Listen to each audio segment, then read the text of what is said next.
What's up, everybody? Welcome to podcast now, Back to the Past. I'm Alex, and in this video, I want to take a look back at Darksiders 1, in my opinion, very special game, but I don't know how well it holds up, right? I remember playing it back in the day, one of those classic God of War clones, and of course, coming out around that same time. In fact, on this channel already, we've covered a couple different God of War games, but also we've done Dante's Inferno, which is probably, and now having played Darksiders again in 2025, I can probably confirm Dante's Inferno is my favorite of like the clone era, games that are trying that hack and slash, but each of them have their own individual flair, and Darksiders definitely does too. We're going to talk about it, but Darksiders I do think is a very solid game. I remember really liking it back in the day. And so, I fired it up. I did it for the 15-year anniversary, which I'm a couple months late to. But, I remember it being a special game, and I thought, all right, does it still hold up this year? And I'm here to give you guys the answer to that. Really quickly, if you enjoy these videos, make sure to leave a like. Make sure to subscribe for more of this stuff. I try to hit these anniversary and these kind of look-back type things. And so let's just jump in, okay? Darksiders in 2025. So, first thing to say, I actually do have the original version, PS3. I love, by the way, like the kind of like silvery metallic, like the coloring of the box art is so freaking cool. It's one of my, honestly, of the era, PS3 360, it's one of the coolest freaking box covers, that there is out there. So I have the base game, but what you guys are seeing and what I have played, just now in this year, I did the remastered version, okay? Now, very much remastered in visuals and performance, not really from, some of the, I think, glaring flaws of this game that if they were to do like another remaster or even a remake, I would like to see them kind of fix, a few things here and there. But does the game still hold up? I think the answer to that is absolutely yes. The game has issues. It really does, and we're going to talk about that in this video, but to focus on a couple of the strengths and just my overall kind of, almost a re-review of this game, the game is still rock solid. The game, I feel like, is very special. The game, I'll tell you this, the game feels higher budgeted than, like, when you think of THQ now, right? I think they're a rock solid publisher, okay? They make some of the most underrated things out there, and they're just very consistent. You do know what you're getting from them, and you know that, it's not really this, like, gigantic, AAA, quadruple A even nowadays, right? You're not getting these games that cost $200 million, and sometimes you don't need that, but also you can tell sometimes, right? You can say, okay, this very clearly looks like it's made with a smaller team or smaller budget. THQ games kind of show that stuff off. Well, back then, and I mean back then, when 2010, right, 15 years ago, I could give a flying F, about whoever was making whatever game, right? I couldn't connect other than like Square Enix to Kingdom Hearts or something. I didn't really care about any of those connections. And I would say even now, the game does come off like pretty high quality. Like the gameplay is solid and the visuals, and it's, it's a full length experience. It takes around 8 to 10 hours. I mean, you can definitely stretch it if you kind of know what you're doing with the puzzles and all that stuff. I played it on normal, and we'll talk about the difficulty in a second because that's something. But this game is definitely like, it's there. It's solid. It's a lengthy-ish, like especially for the time, right? It's right in line with games that you would get. So might be nothing to some people, but I just feel it kind of gives off the vibe where it's like, yeah, this is a AAA game, of the time. Here's what I'll say, okay? I really think War is a awesome character. He really, I feel like, stems from this era of characters that are kind of one-dimensional. Now, I've always fought against that when it comes to, like, Kratos, right? Kratos was always known back in, God of War 1 through 3 as, he just screams a lot. I always thought there was more to the man. I think God of War 3 went to prove that, quite heavily. But if there's actually anybody that's one-dimensional, it's this guy, in Darksiders, because he's freaking awesome, okay? In terms of design alone, he looks unreal. Like, I love it. Now, he walks like he's got freaking cement, attached to him, and he's got so much gosh darn armor on him. And, I mean, it's almost a trade-off, right? Because it's like, he is such a cool-looking character, and his voice is just, he doesn't even talk that much, right? Really, like Mark Hamill, which I forgot, by the way, he was in this game as his counterpart, let's say. He does a lot of the talking, and he's extremely good as well. But, War just doesn't have a lot to say, and that's okay, because when he he does talk, he talks with a freaking purpose. He talks very direct. He talks like he knows he's going to kind of go through you, in some issues, like it's get out of my way or else kind of vibe. So I just feel like, from the character perspective, you see him on the box cover and he's the main character and all that jazz. So he is so freaking cool to look at. I love the voice. I love everything about him except the fact that he is so slow. So, okay, in terms of the character and characters, I think this game is actually kind of loaded. I think this, well, it's loaded. Let me rephrase that, okay? There's not that many characters in this game because a lot of them will be the characters, mainly the most part of this game is you're going around and you're delivering 4 hearts, right? Like that's the really big part of this. But besides that, you really only have like a handful of characters like the Black Hammer, and you think about like the Council in the beginning. Just artistically very cool. You talk about him as a main character, but you just look around everything. I mean, you look at the environments and some of them definitely stand out more than others. Some of them don't stand out, all that much, but I think so many of the characters, whether it's like the angels and that kind of like task force, right, that's going on, there's, whether it's bosses, in general, there's a lot of really, really cool designs going on, in this game from start to finish, whether it's side characters or, enemies or whatever. So kind of want to shout that out. The story itself, I think, is extremely cool.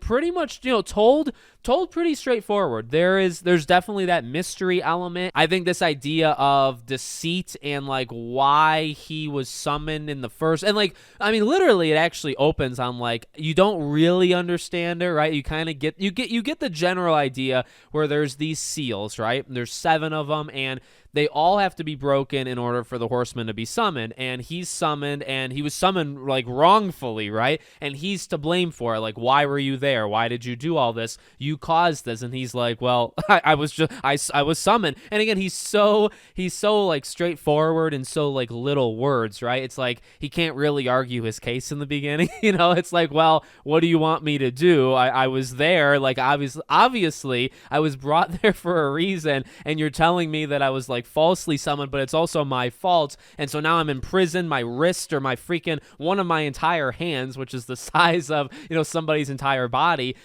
is now like controlled by somebody else that could kill me in a heartbeat. So I think the start up to it, like the entirety of the game is actually quite simple. Again, it's really a delivery service game. You are there to really figure out what happened, right? So it starts on a mystery. You have to figure out what happened. You're delivering items, and then you kind of reach the end goal, right, of okay, what truly did happen, who was lying to you, who's actually to blame for what happened to Earth. You think about Earth too, by the way, got freaking wiped out right in the beginning. It's been years since then. You die once or twice in this game and all that jazz, but I like it. I mean, honestly, I think it's got those twists and turns. I think it's got enough characters where they're all interesting. I think it's got a story that's interesting enough. Like, again, I'm not changing anything about the look or the design, anything like that. I think a lot of that stuff is really good, and that, by the way, still very much holds up nowadays. Like that kind of storytelling style, I feel like is perfect. And I feel, you think about the length of this game, and I think that lines up rather well too in terms of how they tell it.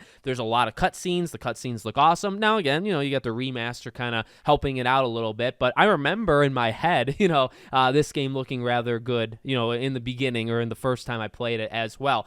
Okay, there's really only one, and I mean, it's the entirety of the rest of the game. How about that gameplay, right? So really, what you got to do here, you got to talk about the combat, and you have to talk about the massive amount of puzzles, okay? Or I guess even platforming, traversal, things like that.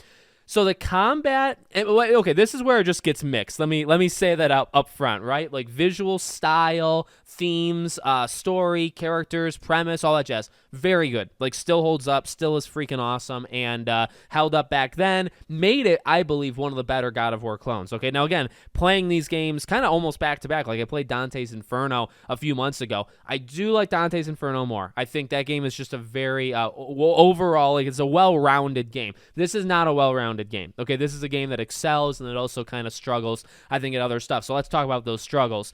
When it comes to the fighting, let's talk about the fighting first. Now, this is a pro and con. This is not just all bad. There's definitely some strengths. Like when he hits like a ton of bricks, and that really matches, the type of character that he is. There is something highly addicting, and that's something that you really need to have in all of these types of games, by the way, right? that repetitive, hack and slash combo type gameplay. Okay, God of War, Dante's Inferno, all this stuff, and there's more than just these three, but these were big, in 2009, 2010, 2011. This was kind of the end of that era actually, and maybe that hurt some of these games. But the fighting, I would say, has that repetitive feel, much like every one of these games, right? They all have a repetitive feel, but there is something entertaining about it. There's the finisher moves and all that jazz. Now, this game, unlike the others, right? Unlike, again, the era, we had a lot of quick time events, right? Like QTEs, and we did not really have that here. And ironically enough, that's something I actually would change if I was doing something with this game. The final boss fight, there is one, it actually happens 3 times, right? But there's one kind of animation that plays where you have like a quick time event. And there's only a few of those, I feel like, scattered throughout the entire game. Like, there's the finishing moves, for like just basic enemies. But the amount of times you do quick time events and the times that it kind of gets grand, there's not really those. What I feel like this game is missing is just a little bit more depth with the combat. Now, I was playing on PlayStation, okay? Square is like it. Square is your primary. You hold it to launch them in the air. You got your combos. Now, look, you can mix and match, right? You got a lot of other accessories kind of with you. You're going to be learning things as time goes on, right? So you got your abilities, I think, with like L2, you can pull up the wheel and you could have those powers there. I never really messed with those. I never even got those too powerful. And then you just have like your kind of side weaponry. You got your glass breaking or ice breaking, gloves. You got, a couple like zip liners and stuff like that. And, they can be used in combat to varying, degrees of success. And so like from that level, when I talk about depth, right, like there is depth to a degree, but for so much of this game, I found I was just mashing square. You would try to mix things up, and there's blocking. There's technically there's blocking, and then there's also parrying, right? Like doing like a perfect parry where you would take the hit and then you return fire, I guess. And there's also like the dashing. Now I would dash like my life depended on it, right? But I think this is where him being so slow really comes in, okay? Because it's a one-trick pony for the most part in terms of like what you're pressing, and then my dear God, I mean, like I did get the blocking and parrying eventually, especially because I think part of this, the base game, and this is another kind of, I would say, gameplay flaw of the time and in this game, it gets highly repetitive of what you're trying to do. So you're trying to get those hearts, right? And you're going from location to location. So they try to introduce a new gimmick, in each area. And I think they do it actually with a pretty good amount of success. One will be, again, like the ice that you have to smash, or one will be grappling from thing to thing, or one will be using the slowing down time, right? So everything has this mechanic, this new mechanic that's added. It gets added to your repertoire, and then you're using it in that level. And then it'll be connected to the end boss and all that jazz, right? There's a couple issues, and that really does go, I would say, more to like puzzle solving and things, but it actually all connects. It just gets way too repetitive way too quickly. I feel like this is a game that kind of runs out of things to do very early on, even though it's a 9 to 10 hour game. Yes, they're adding things. I'm not saying they're not adding things, okay? But within about 10, 15 minutes of them adding something, you've seen all there is to do with that thing. I think, you think about God of War, and you think about all the different, weapons he would get in, say, God of War 3, and, they weren't as integral to, like, traversal. Some of them were, actually, like Hermes and stuff you can think about, right? But some of them weren't. And you control if you want those things to be more or less powerful, right? And then they can scale with that. When it comes to this stuff, it just never felt like that, right? When you get a new weapon, when you go to a new area, that was it. Like, again, like going back to after 15 minutes of like learning what to do with like the time travel stuff, or, slowing down time, which was cool. It's a cool mechanic, and they messed around with a lot of different puzzles. The issue is, I think they had too many puzzles, right? Because you really figure it out after the first like 5-10 minutes.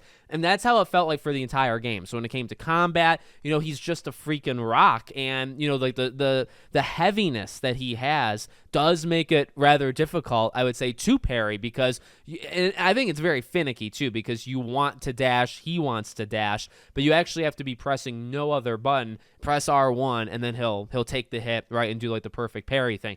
I just didn't do it all that often, but again, going back to like the gameplay thing, they actually force you to do those like trials, right? Kind of midway, maybe a third of the way through the game, They do it twice, which I thought, okay, first time it's like, that's, it's kind of a gimmick that's overdone, even back in 2010. But they actually make you do it twice, right? I think the first two areas you go to with the first two bosses, the first objective is to go around and complete 3 or 4 challenges where you'd be transported to this arena, which, by the way, felt very much like the ending of Dante's Inferno. If you guys watched that video, if you recall about Dante's Inferno, that game kills itself in the last half an hour. The last half an hour are just time trials. They're just trials of do this, do that. You have to do it, and then you fight freaking Satan, right? But first you have to do that. And honestly, God of War did the same thing. If you remember the judgment, right, with the chain, you have to go down and you have to do trials, and then you do that, and then you break the chains and you go back up and you fight Zeus. I don't know what it was like. I don't know why, that was a thing where you had to introduce this. Now, ironically, God of War and Dante's Inferno did it at the end. Darksiders did it at the beginning, which I feel like is maybe worse because you want to get people in, right? But, I think, honestly, when I think back, I think of like the sand level, which I do think was more about focusing on time, right, with like the worms and you're riding the horse and all that jazz. Like, there are standout moments, and the areas are cool, and again, the gimmicks are fun at times, and especially at the beginning, but it just goes on a little too long, especially once you do those hearts, right, and it's kind of like the end game, the final, 2-3 hours of it, going around and getting the Armageddon, key shards or whatever they are, holy dear God, I really wish we just cut that part completely out of the game. This game does not have a good travel system. They have those warp points, but there's only 10 or 11 in the entire thing. They're very specific, and then also I missed 2 of them, and when I was going around looking for the shards at the very end, I didn't have 2 of the locations. And then also, the mini-map is kind of broken, where the first couple shards would show it to me on the map when you're in the area, when you're within proximity of it, it would show it to you, and then the last 4 did not show it to me. So even though I was in the area, I didn't actually, you could look at the map and it wasn't there. So it's like, oh my dear God. A lot of that stuff I just skipped recording altogether. And I want to vent just for a second, okay? Because one thing that I kept stopping my recording sessions on was redirecting the beams, okay? You think about kind of towards the end, right? And some of the story elements. Now, every time you redirect the beams and you get it to its central location, you really get a huge piece of the puzzle as to what happened and why you were framed and what's going on and who's really to all that jazz, right? The heavy story implications. So those things were great. Again, I really have no problem whatsoever with any of that stuff, okay? All cool. That redirecting thing was just forever because you have to do it 3 times, I believe, and it's just a series of puzzles. After, by the way, you just did that for 4 different zones for 4 different bosses to get their hearts and bring them back. You just did hours worth of combat puzzle mixed into an hour and a half zone that ends with a boss. Then once you do that 4 times, which by the way, you're already kind of pushing it, right? Because you do things 2 or 3 times, you actually have to do it 4. All right. So after you do that, then you just have to do flat out puzzles. There's a little combat, but for the most part, it's just puzzles. You redirect the beams, get a cutscene, get some pretty heavy story stuff, do it again, and you do it 3 times. I don't want to make it the whole video, but holy dear Jesus, somebody needed to have talked about that, okay? I mean, look, I remember back in the day, the game got fine reviews. I think it got 7s out of 10, and I kind of feel, a lot of games get 7 out of 10. IGN gets hit with that all the time, and IGN's pretty hilarious with a 7 out of 10 type thing. What I will say, though, is this very much is a 7 out of 10 type game. This is a game, and I talk about this a lot, first game of the franchise. It excels at a few things, and it also sets the foundation for what will come after. I mean, this became a very popular franchise,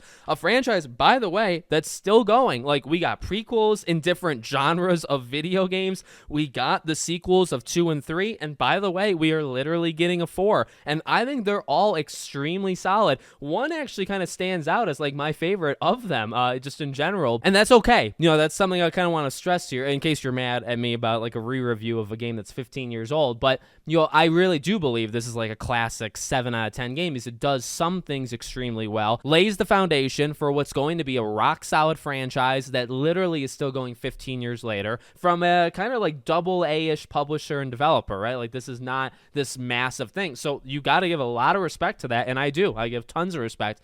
but at the same time, 7 out of 10 does a lot of things, not so well, right? It's kind of rough around the edges in a lot of places and highly repetitive. It's got a lot of good ideas, and then it's got a lot of ideas that, just maybe timing, maybe whatever it was, budget, they weren't able to create this incredibly like well-rounded game. And again, I just want to, end it with that. A well-rounded game, this is not, but it definitely, it's special. It really does still stand out. It still became, one of the all-time great, I think, God of War clones, while establishing itself for something kind of different, right? Because I do think this game does some things differently from God of War. I prefer Dante's Inferno over this, but this game is awesome too. So let me know what you guys think in the comments. Make sure, as always, you're subscribed to the channel, bell icon turned on, and I hope to see you all on the next one.